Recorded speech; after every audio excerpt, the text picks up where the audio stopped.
nombre. Póngase de pie, iglesia. Y le invito a que vaya a la Biblia. Capítulo 18 del Evangelio según San Juan. Vamos a leer la Biblia y oramos posteriormente a la lectura de la palabra de Dios. ¿Está aquí, iglesia? Gloria al Señor.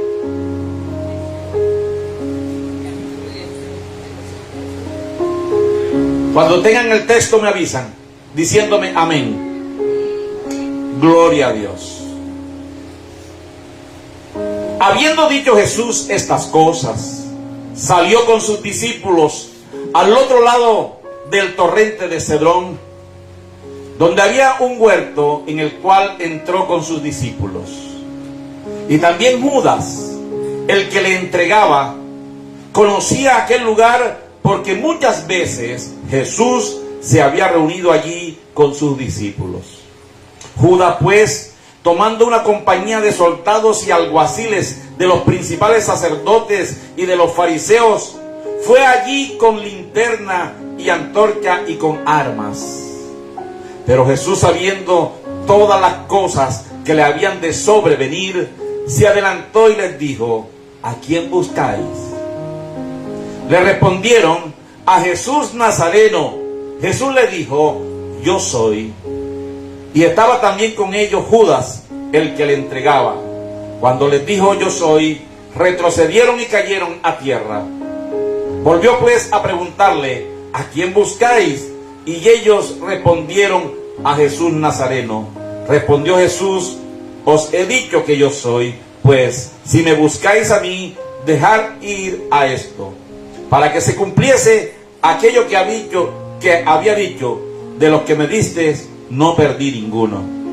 Entonces Simón Pedro, que tenía una espada, la desenvainó e hirió al siervo. Oiga bien, hirió. Gloria a Dios. Hirió al siervo. Permítame que repito el versículo 10. Entonces Simón Pedro, que tenía una espada, la desenvainó e hirió al siervo del sumo sacerdote y le cortó la oreja derecha. Y el siervo se llamaba Malco. Jesús entonces dijo a Pedro: mete tu espada en la vaina. La copa que el Padre me ha dado, ¿no la he de beber? Padre amado, Dios Todopoderoso, Señor, en esta mañana te damos gracias por este primer día de la semana en que podemos estar en tu casa, cumpliendo, Señor mío, oh Dios, el mandamiento que nos diste, Señor mío, cuando dices: 6 días trabajarás y el 7º reposarás y lo santificarás para Jehová tu Dios. Siguiendo la tradición de la iglesia primitiva, Señor, hoy estamos en el primer día de la semana, oh Dios, celebrando el Shabbat, la fiesta del día de reposo. Bendito Dios, gracias, Señor. Ahora bendice a tu pueblo que está reunido en este lugar con tu palabra, y que tu Santo Espíritu, Señor, se mueva con poder en cada una de las palabras que hemos de estudiar en esta mañana, Señor. Oh Dios, ministra al que está enfermo. Ministra, Señor mío, oh Dios, al que ha venido con alguna necesidad. Al que no ha venido en esta mañana, oh Dios, y hace parte de esta congregación, te ruego en el nombre de Jesús que les bendiga. Bendice a Sadi, bendice a Julio, a Ani, a su hija, Señor. Bendice a Luis, oh Dios, a Daniel, a todos los que hacen falta, Señor mío, a Eduardo, oh Dios, a todos los que hacen falta en esta mañana. Y glorifícate en sus vidas, en el nombre poderoso de Jesús. Oh Dios, gracias por ellos, Señor, porque tú eres Dios bueno, Dios misericordioso. Ahora háblanos, Señor. Háblanos, Padre, en el nombre de Jesús. Y tu pueblo dice, amén. Tu pueblo dice, amén. Gloria a Dios. Puede sentarse, mi amado. Yo quiero hacer énfasis en los 2 últimos versículos que leímos. Entonces Simón Pedro, que tenía una espada, la desenvainó. Y dice el texto: e hirió al siervo del sumo sacerdote y le cortó la oreja derecha. Y el siervo se llamaba ¿cómo? Malco. Jesús entonces le dijo: Pedro, mete tu espada en la vaina. La copa que el Padre me ha dado, no la he de beber. El mensaje de hoy se ha titulado: Pedro le corta la oreja a Malco. Y usted dirá, mi amado, ¿por qué el pastor va a hablar de esto? Es un texto que aparece en los 4 evangelios. Está en Juan capítulo 18, versículos 10 y 11, que lo hemos leído.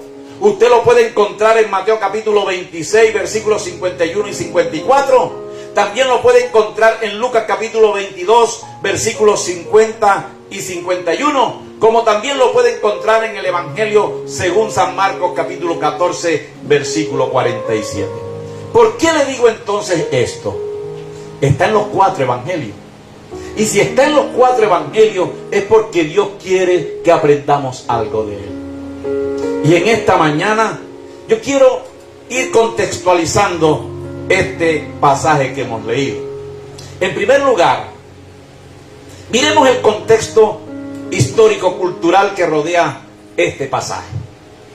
El arresto de Jesús, porque eso es lo que dice el capítulo 18. Si usted mira en su Biblia, Reina Valera 1960, tiene un título en la parte superior en donde dice: arresto de Jesús. El arresto de Jesús precisamente ocurrió durante la noche. Si usted mira bien el texto, en un jardín que aquí en Mateo no dice el nombre, pero que nosotros sabemos cuál es mirando los otros textos bíblicos. Y es el jardín llamado Getsemaní. Un lugar, según el texto, que Jesús frecuentaba con sus discípulos. Y los frecuentaba para tener comunión con el Padre, para estar en oración, para estar en la presencia de Dios, su Padre. Amén. Eso dice el texto. Ahora, dice que también allí estaba en ese momento un personaje que llamamos y que conocemos por la Biblia, Judas Iscariote. Uno de los discípulos. Y usted conoce la historia de Judas. Y Judas iba acompañado, según el versículo, según el capítulo 18, de el libro de Juan, iba acompañado de soldados. Soldados de un grupo armado, digamos así. De un grupo armado con espada, con garrote, con quién sé yo cuántas armas. Y que pertenecía a ese grupo armado a las autoridades religiosas judías. No era el grupo armado romano. Hacía parte ese grupo armado de las autoridades religiosas judías del momento. Y si usted se da cuenta por la Biblia, el arresto de Jesús fue planificado. Y fue planificado por los líderes religiosos de ese momento. ¿Por qué planificaron el arresto de Jesús? Porque veían en Jesús una amenaza por sus predicaciones de poder, por sus señales prodigiosas y por la creciente influencia de Jesús precisamente en el pueblo judío, en el pueblo de su época. Amados, usted puede imaginarse la escena nocturna. No había luz. Me imagino que había con antorcha, tal vez una luna llena, alumbrando ese lugar, las antorchas de los que venían. Imagínese usted ese valle de Cedrón, en donde estaba precisamente el huerto de Getsemaní, y Jesús orando, porque Jesús oraba allí, tal vez angustiado, mientras sus discípulos, algunos dormían, y de pronto se aparece una turba de gente.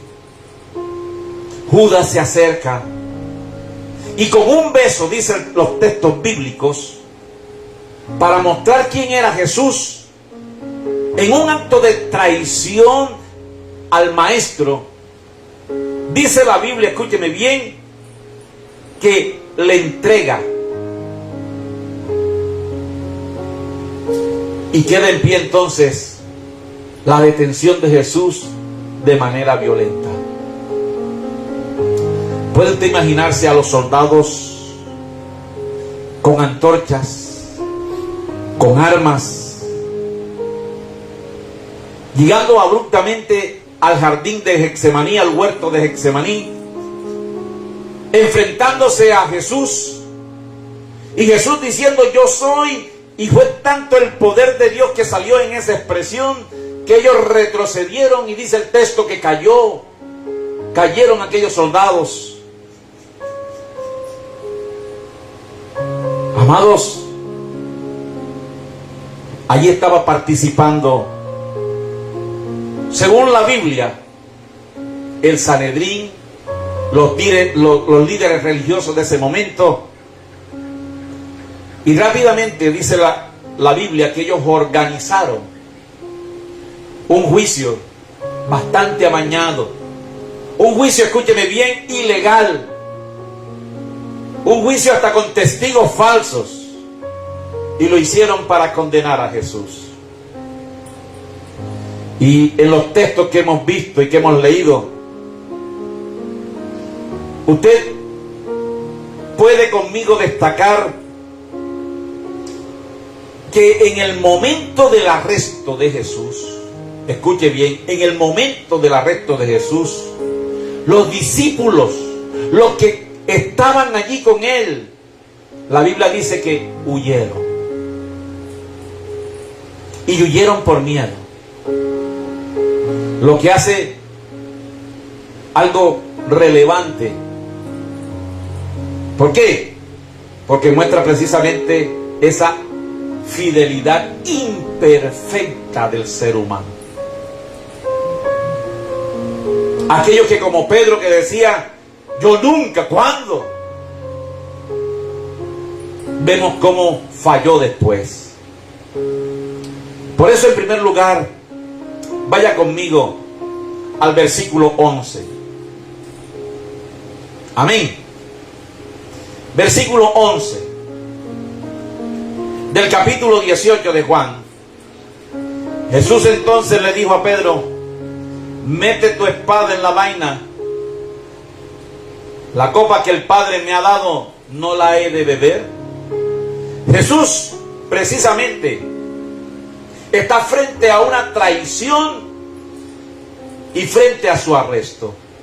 ¿Está aquí, iglesia? Y fue testigo cuando Simón Pedro saca la espada y corta la oreja derecha de Malco. Eso tiene un significado interesante y lo vamos a ver en esta mañana. Y Jesús está allí siendo arrestado conforme a la voluntad divina. Porque cuando Jesús le dice a Pedro que metiera en la espada en ese estuche llamado vaina, él le dice: ¿es que acaso yo no voy a beber la copa de mi Padre? Le está diciendo Jesús: esto que está pasando es voluntad divina. Y ahí estaba la traición de Judas. Y puede usted imaginarse entonces la confusión de los discípulos cuando viene Judas y con un beso entrega al maestro. Yo me imagino los otros diciendo: fue Judas. ¿Cómo Judas pudo hacer esto? ¿O no se imagina usted la confusión de ellos al ver que uno de ellos precisamente entrega al maestro? Ahora, el lugar donde estaban, el lugar era el huerto de Getsemaní, un lugar que nos lleva precisamente a la connotación de la entrega, gracias que está corriendo brisa, que nos lleva a la connotación de entrega en oración del Señor Jesús. Porque en ese lugar, si usted mira la Biblia, la palabra de Dios dice, escúcheme bien, que Jesús llegó a tener allí ese momento de pronto de visión, donde ve precisamente todos los castigos, todas las flagelaciones, todos los golpes, todo lo que iba a sufrir, y sintió tanto, escúcheme bien, que la Biblia dice que su sudor era como gotas de sangre. Amados, en medio de esa circunstancia aparece la acción de Pedro. Simón Pedro saca la espada y dice que hirió y le cortó la oreja derecha a Malco, un siervo del sumo sacerdote. Pedro desenfunda la espada y le cortó la oreja a Malco. Amén, iglesia. Está ahí en el versículo 10. Y mire y hagamos un análisis de ese texto. En primer lugar, ya les dije que había confusión. Confusión por lo que, por los discípulos, al ver que uno de ellos, precisamente Judas, le estaba entregando. En segundo lugar, también estaba el deseo de ¿qué? De proteger ¿a quién? A su maestro. Aquel hombre llamado Simón Pedro y los demás, cuando ven a aquellos soldados y preguntan por Jesús, siendo su maestro amado, también tuvieron la sensación, y escúcheme bien, el deseo de proteger a su maestro. Y la acción que hace Simón Pedro es precisamente esa, la de proteger a Jesús. Ahora, a manera de reflexión, mi amado, sobre esa espada que desenvainó Pedro, ¿qué podemos nosotros aprender? Y yo le preguntaba al Señor cuando estudiaba este texto, le dije: Señor, ¿qué podemos aprender de esto? Y el Espíritu hablaba a mi corazón diciéndome: esa espada es símbolo del poder humano y de la violencia. El ser humano quiere protegerse con esa especie de armas. Y hoy la gente, si usted ve, anda armada. Es tanta la intolerancia que cualquier cosa sirve para, entre comillas, defenderse. Y son símbolos ¿de qué? De violencia. Amados, pero allí inmediatamente está la reprensión de Jesús y un llamado a la obediencia. Jesús reprende a Pedro y le dice: vuelve. Le dice el versículo 11, le dice: mete tu espada en la vaina, vuelve el arma a su lugar. ¿Sí o no? Y mire lo que le dice el Señor: vuelve tu espada a su lugar, métela en la vaina, métela en el estuche ese. Amados, el plan divino era diferente y sigue siendo distinto. Amén. El plan divino de redención no se impone con violencia. Amén. El plan divino de redención no se impone con armas o con acciones violentas. Jesús precisamente en ese momento revela una sumisión voluntaria para cumplir las Escrituras, porque ya Él le había dicho a sus discípulos: es necesario que esto acontezca. Jesús precisamente estaba ¿qué? Revelándose, de manera que había un cumplimiento profético en su vida, y eso era lo que estaba revelando y mostrando. Y Él estaba precisamente diciendo: Señor, aquí estoy para cumplir tu palabra. ¿Podía Jesús, siendo Dios, pedir un qué? Un ejército de ángeles, ¿sí o no? Que lo vinieran y lo defendieran, ¿sí o no? Podían venir miles y millones de ángeles a defender a Jesús. ¿Acaso era necesario que Pedro lo defendiera? Amado, ¿qué estaba haciendo Pedro? Siendo llevado ¿por qué? Por las emociones. Y una emoción de defender a su maestro, de pelear por su maestro. Pero esa emoción lo llevó a negar, escúcheme bien, a negar las enseñanzas que ya Jesús le había dado con anterioridad. Amén.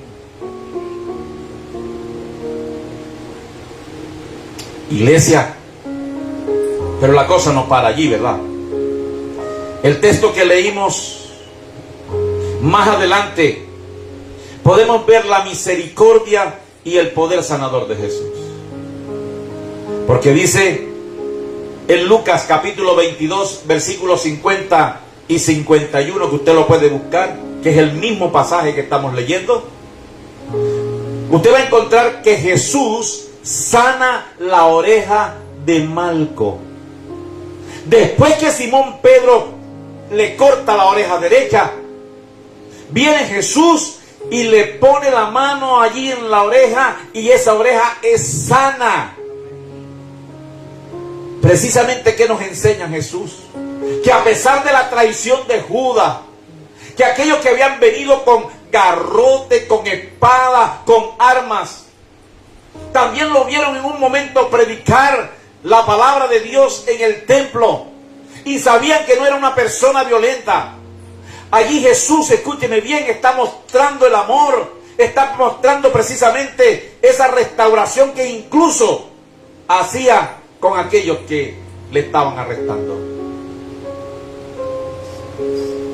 Dos acciones completamente distintas. La humana, mostrada por Pedro, cortándole la oreja de manera violenta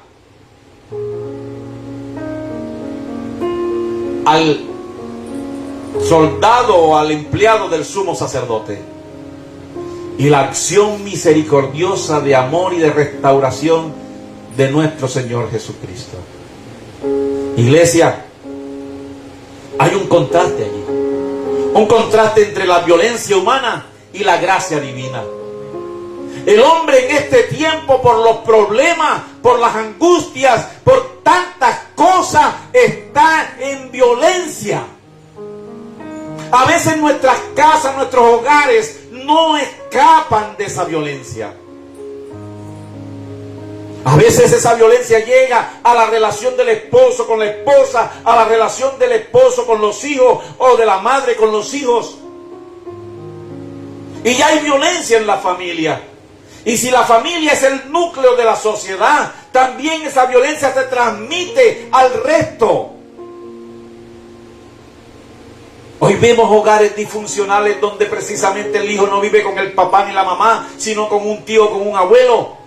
Hoy vimos precisamente hijos con rencor en el corazón porque su papá lo abandonó o su mamá lo abandonó. Y todo eso, escúcheme bien, son raíces que generan violencia. La falta de empleo, la falta de oportunidades, las carencias de valores en la sociedad. Hoy los hogares no se centran en los valores judeocristianos, sino, qué sé yo, a veces están sentados en la mesa, en la comida, pero cada uno tiene el celular o la tablet en la mano y ni siquiera se ven. A veces se ponen la cuchara en el cachete porque se les olvidó dónde tenía la boca por estar pendiente al celular. Amados hermanos, es una realidad. Hay violencia precisamente en el hombre. Y el hombre le sucede cualquier cosa, a la persona le sucede cualquier cosa y está pensando en la venganza, está pensando en cómo precisamente cobrarle lo que está pasando al otro. Hay violencia. ¿Está aquí, iglesia? Hay violencia. Pero por el otro lado está el amor de Dios. Por el otro lado está precisamente Jesús diciéndole: yo soy el camino, yo soy la verdad, yo soy la vida. Nadie viene al Padre sino por mí, dice Jesús. Por otro lado está el amor de Dios, como Jehová Jireh, Dios que provee. Y les he enseñado estos miércoles que pasado, hermanos, en los estudios bíblicos, dependiendo de nuestra confianza en Dios, viene la bendición también. Iglesia, aquí hay una lección para los creyentes. Pedro no entendía el propósito de Dios. Pedro no entendía el plan de Dios. Tal vez hizo parte de los que se durmieron mientras Jesús oraba. Escúcheme bien, amado. Y esto es una lección sobre el perdón y sobre la sanidad divina en medio de las circunstancias. Porque no solamente Jesús sanó la oreja de Malco, Malco quedó marcado para toda la vida. La Biblia no me dice qué más pasó con Malco, pero imagínense usted a ese hombre después diciendo: uno de los discípulos me cortó la oreja, pero vino él y me puso la mano allí y sané. ¿Será que ese corazón quedó igual, hermano? Porque cuando Cristo actúa en una persona, hay cambios. ¿Está aquí, iglesia? ¿Está aquí? Gloria a Dios. Cuando Dios actúa en la vida de cualquier persona, hay cambios. ¿Está, iglesia? ¿Está aquí, iglesia? Y quiero ir a unas aplicaciones prácticas de esto que he mirado. En primer lugar, ¿qué mostró Pedro? Que a pesar de que Jesús le había enseñado, no conocía el plan divino. Y así puede haber personas entre nosotros que a pesar de que estudiamos la palabra de Dios, no han conocido el plan de Dios para su vida. En segundo lugar, había que confiar precisamente en ese plan de Dios, no en las soluciones humanas. El impulso del acto de Pedro precisamente muestra esa tendencia humana a resolver los problemas usando la fuerza, a resolver los problemas usando la violencia, a resolver los problemas usando, qué sé yo, tantas herramientas que el hombre usa por fuera de Dios para resolver problemas, ¿sí o no? Pero yo quiero decirle, congregación, iglesia, debemos aprender a confiar en la soberanía y en el plan perfecto de Dios. Dios tiene planes contigo y conmigo. Incluso cuando las circunstancias son adversas. Incluso cuando las circunstancias parecen amenazantes. Porque allí estaba un grupo de soldados armados con palos, con garrote, con espada, con tantas cosas. Era un momento difícil para el Señor. Pero ya él había ido a la presencia de su Padre y le había dicho: Señor, si es necesario, pasa de mí esta copa, pero hágase tu voluntad. Y él sabía que allí se estaba cumpliendo la voluntad del Padre. Amén. Y él seguía la voluntad del Padre. Pero eso no lo conocía Simón. Iglesia, evitemos las acciones impulsivas. Evitemos las acciones impulsivas y vayamos primero a la presencia de Dios para conocer la voluntad de Dios. A pesar de lo que esté frente de nosotros sea violencia, a pesar de lo que esté delante de nosotros sea traición o lo que sea, que genere de pronto esa caparazón de autodefensa, escúcheme bien, evitemos en todo momento y en todo lugar, evitemos esas acciones impulsivas que contradigan la voluntad de Dios. La Biblia me dice y me enseña a que esperen en Jehová. Los que esperan en Jehová, ¿qué es lo que dice la Biblia? Tendrán nuevas fuerzas, levantarán vuelos como el águila. Y me llama la atención que dice como el águila, porque el águila está por encima de las tormentas, de las dificultades, y puede estar abajo lloviendo, tronando, cicloneando, como dice uno, pero el ave del águila se remonta por encima de las nubes y de los problemas. Amén. Evitemos entonces las acciones impulsivas. Amada iglesia, yo les decía, por ejemplo, el miércoles anterior, la situación de salud de una alumna que tengo, que tuvieron que llevarla a una clínica de reposo mental, porque cuando ha llegado ya al final de año, su papá le dijo: te pelo. Y al conocer el carácter violento del padre, si salía mal en la parte académica, esa muchacha entró en un estado depresivo y un estado de problema mental impresionante. Porque a veces nosotros los padres, en vez de enseñar responsabilidad, enseñamos miedo. ¿Está aquí, iglesia? A veces en vez de responsabilidad, lo que enseñamos es ¿qué? Miedo. Y esa niña fue hospitalizada en una clínica de salud mental. Iglesia, padres de familia, evitemos esas acciones impulsivas que generan violencia, pero sí vayamos a la presencia de Dios. Yo le invito a usted, papá, mamá, abuelo que está aquí, padre de familia, a ir a la presencia de Dios. Yo cometí muchos errores con Elizabeth y ella está aquí. Y por ese miedo que Elizabeth tenía, cometió también varios errores.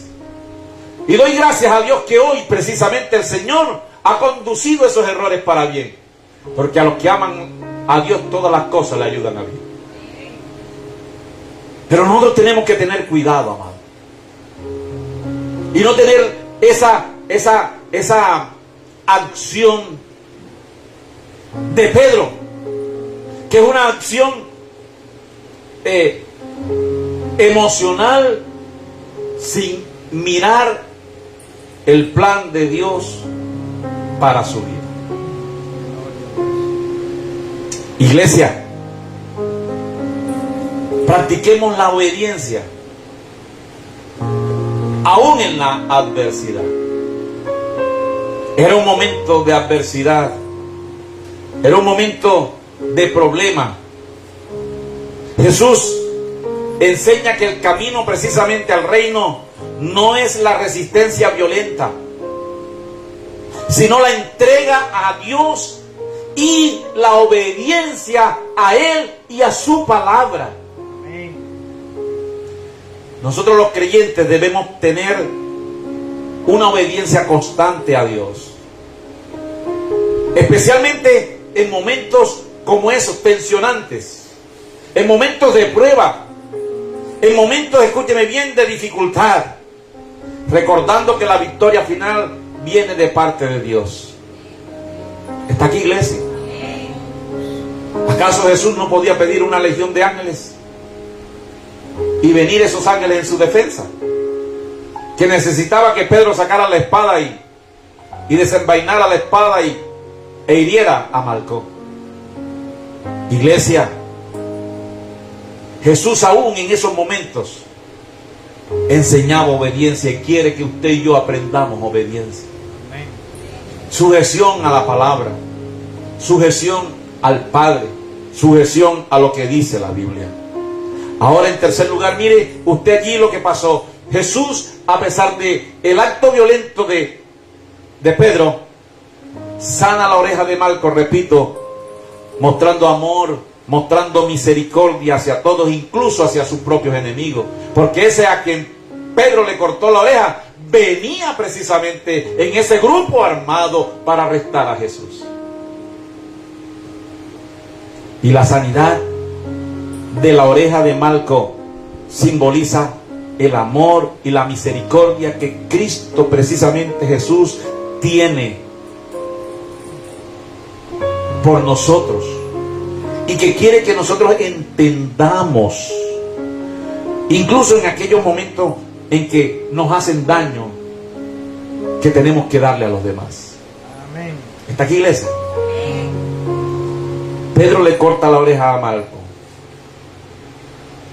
Y nosotros, como congregación, de esa situación tenemos que entender que la congregación, usted y yo, estamos llamados, escúcheme bien, a vivir una fe que perdona.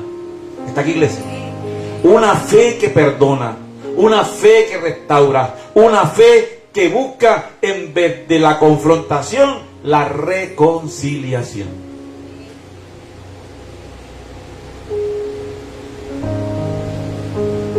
Este periodo de violencia que ha vivido nuestro país, desde 1947, Cuando el gobierno colombiano, escúcheme bien, en las Naciones Unidas votó en contra del pueblo de Israel. Porque en aquel momento, escúcheme bien, se decidió que en un pedacito de tierra más pequeño, o tan pequeño como el departamento de Sucre y mucho más pequeño que el departamento de Córdoba, se reuniera y se cumpliera la parte profética que la Biblia dice de reunir al pueblo de Israel. En 1947 Colombia vota en contra. En 1947 y 48 inicia la violencia en Colombia con un atentado a Jorge Eliezer Gaitán, un caudillo del Partido Liberal en Colombia, y que eso generó lo que se conoce en la historia como el Bogotazo, y que a partir de allí se vieron entonces todos los fenómenos de violencia en Colombia, y Colombia lleva más de 50 años sumidos en la violencia, derramamiento de sangre. Y qué decir en este tiempo ahora, cuando precisamente el gobierno actual va en contra del pueblo de Dios. Y mire cómo está Colombia llena de violencia. El día 13, precisamente, cuando yo me sentaba frente al televisor y comencé a llorar ante aquel documental del arraso, de la devastación que hubo por el volcán Nevado de Ruiz en Armero. De pronto Sarita, que apenas tiene escasos 16 años, ni conoce eso, pero los que tenemos acá varios añitos ya, recordamos hace 40 años cómo un pueblo fue devastado, hermano. A pesar de todo eso, todavía el pueblo en Colombia no se vuelve al Señor. Iglesia, pero Cristo sigue con la mano extendida a sanar las heridas. Así como sanó la oreja de Malco, quiere sanar toda herida física y emocional en nuestro pueblo. Por eso les invito, mi amado, a reflexionar en esta mañana. Como les dije, este pasaje está en los 4 evangelios, y es que Dios quiere que aprendamos algo de ello y reflexionemos en nuestra propia fidelidad y crecimiento espiritual. Así como Pedro fue impulsivo y luego negó al Señor, porque recuerde que Pedro hizo varias cosas. Le cortó la oreja a Malco. Después, antes de que el gallo cantara 3 veces, negó al Señor.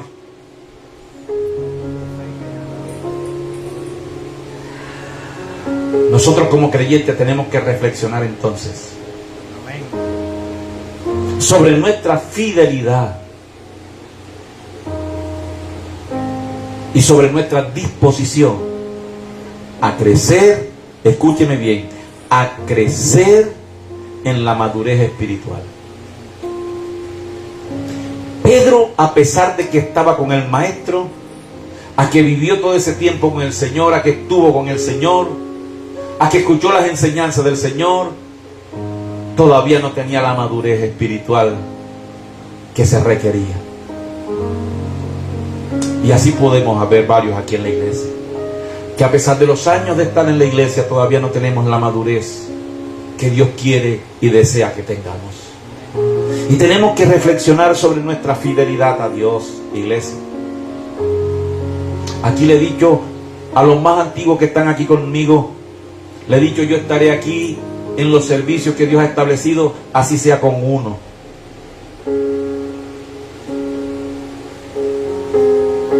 Mi amado, yo lo invito a serle fiel a los servicios en la iglesia, porque no ha sido yo el que lo he puesto. Eso está en el corazón de Dios. Y hago alusión a las palabras que el pastor Wilberto el miércoles nos enseñaba a los que estuvimos aquí en la enseñanza. Amemos esto, mi amado. Amemos la obra de Dios. Amemos la iglesia. Iglesia, ¿Qué tan fieles somos a los servicios? Que tú oras en tu casa, eso es bueno y debes hacerlo. Que tú lees la Biblia en tu casa y en tu hogar, eso es bueno y debes hacerlo. Pero no olvides que también la Biblia dice que iban unos discípulos caminando a la hora de la oración. ¿E iban para dónde? Para el templo. Porque era precisamente la hora de ¿qué? De la oración. Es decir, que había una reunión congregacional para la oración. Y no olvides que también Jesús, un día sentado en el templo, tomó el rollo y lo abrió y dio aviso que todo lo que estaba leyendo se cumplía en su vida. Es decir, que había un momento también de estudio y reflexión de la palabra de Dios. Amada iglesia, con todo el corazón, con mi corazón te lo digo, ¿por qué te estás quedando de los servicios? ¿Por qué no vienes a la iglesia los miércoles? ¿Por qué no vienes los viernes? ¿Por qué te quedas los domingos? O a la santa convocación que Dios ha hecho aquí a través de los horarios cúlticos que tenemos. El amor de Dios se extenderá siempre, escúchame bien. Pero mucha más bendición hay en la obediencia, en el amor a la obra, en hacer la palabra de Dios. Hoy el mundo está distraído, iglesia.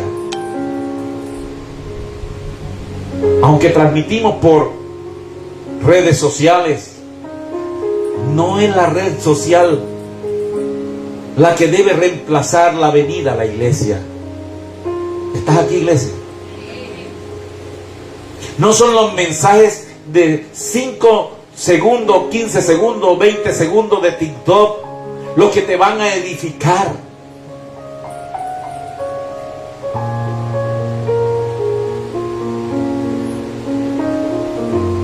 Es precisamente la comunión con Dios y el pueblo suyo la que nos edifica. Iglesia, reflexionemos, reconociendo que Dios es paciente, ¿sí o no? Y Dios es fiel para corregir, para renovar, para sanar. Usted no sabe la tristeza que me embarga y que me llena cuando yo veo las iglesias con las sillas vacías.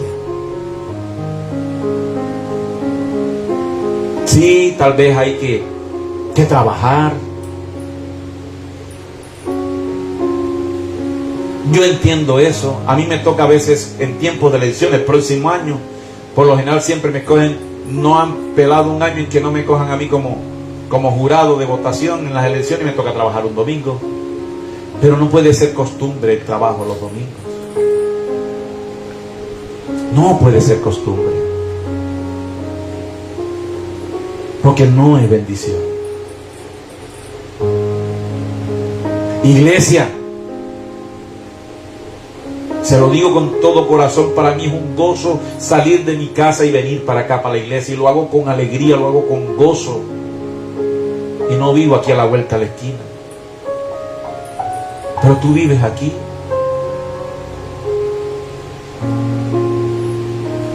Y mi familia toda se traslada hasta aquí. Y quiero decirlo para la gloria de Dios y sin ufanarme, lo hago por amor al Señor. Durante más de 30 años lo he hecho.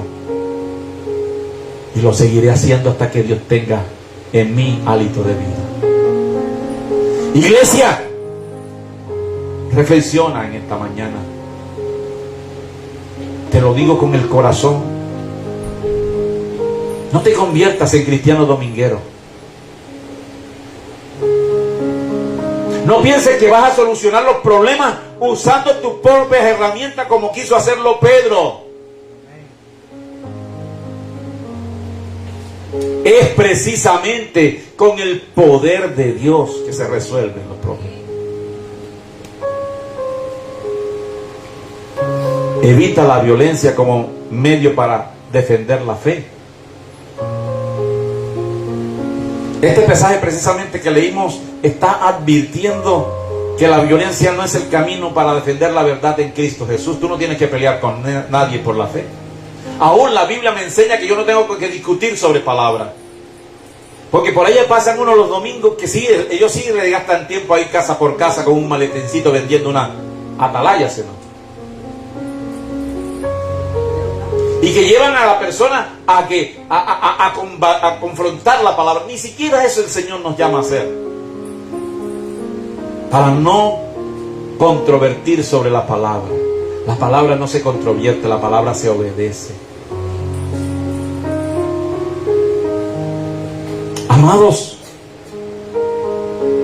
la fortaleza viene del Espíritu Santo.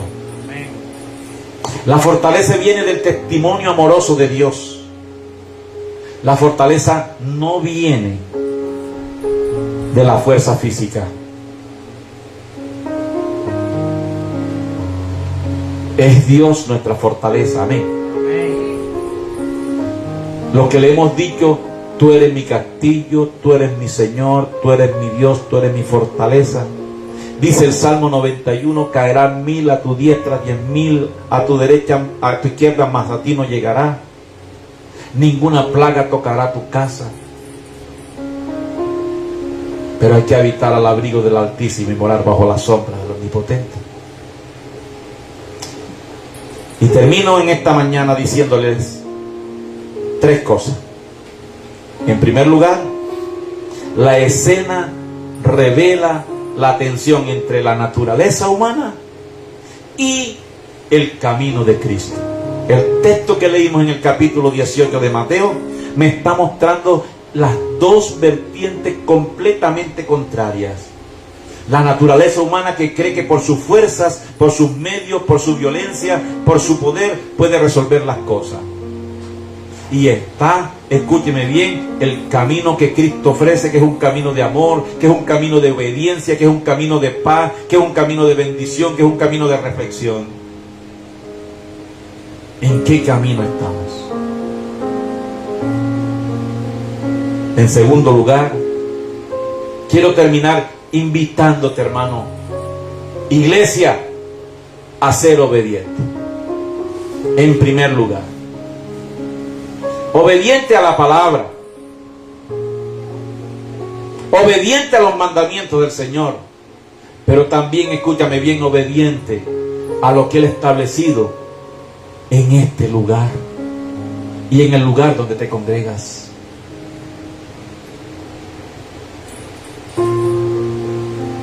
¿Estás aquí, iglesia? Es necesario eso, porque si tú no te sometes a lo que ves, menos a lo que no ves, dice la Biblia. Yo te invito a los servicios. Yo te invito a la iglesia. Es sabroso quedarse en la casa sin camisa, en pantalón cortico, viendo televisión. Pero recuerda que los miércoles tiene un compromiso de aprender palabra. Yo saco mucho tiempo para estudiar la Biblia y compartirla con ustedes. Y los que vienen los miércoles aquí se dan cuenta. Y yo le invito a mi amado a estudiar Biblia. Eso da crecimiento. Lo invito a orar.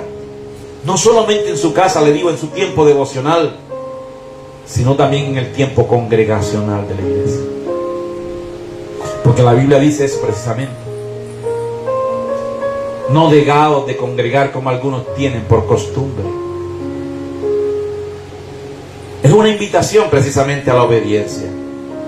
Es una invitación a confiar en la voluntad de Dios, aun cuando enfrentamos dificultades, aunque enfrentamos situaciones adversas, aunque enfrentamos alguna situación que es contraria a nuestra vida de confort.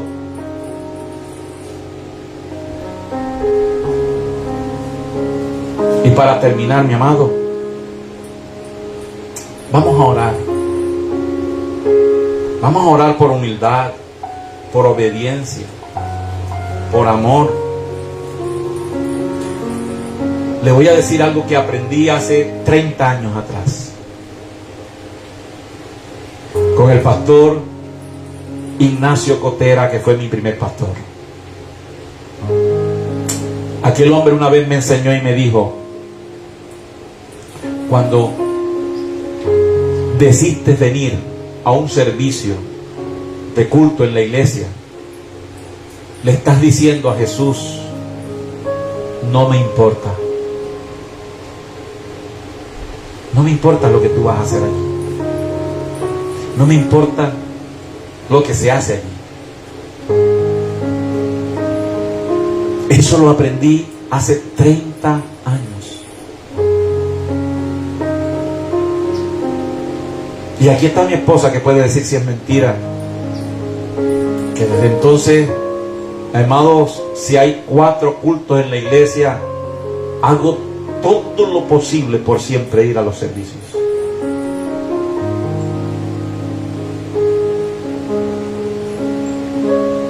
Hago todo lo posible. Fue una costumbre que adquirí por esa palabra sabia de ese varón, que en una enseñanza nos dijo y nos hablaba precisamente de el no dejar de congregarnos. Y allí me decía: cuando tú abandonas un servicio, cuando tú dejas tirada la obra de Dios por irte por otras cosas, estás diciendo: no me importas. Oremos por obediencia. Oremos para que Dios aumente el amor por la obra. No es la ofrenda para comprar el templo. Porque ¿se acuerdan el reto que nos puso el pastor Wilberto, de aquellos hermanos que están por allá en Tunja? Que el lugar donde están, ¿cuánto es que les vale? ¿Cuánto es que les vale? ¿Cuánto fue que vale, hermana Sandri? ¿Cuánto fue que dijo? 1.500 millones de pesos. Y no tienen la plata para comprarlo, pero ya comenzaron en el proceso.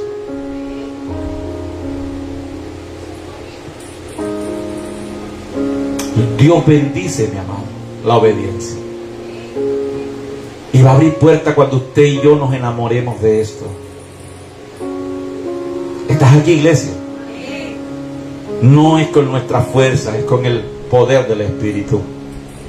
Póngase de pie, iglesia. Vamos a orar. Vamos a pedirle que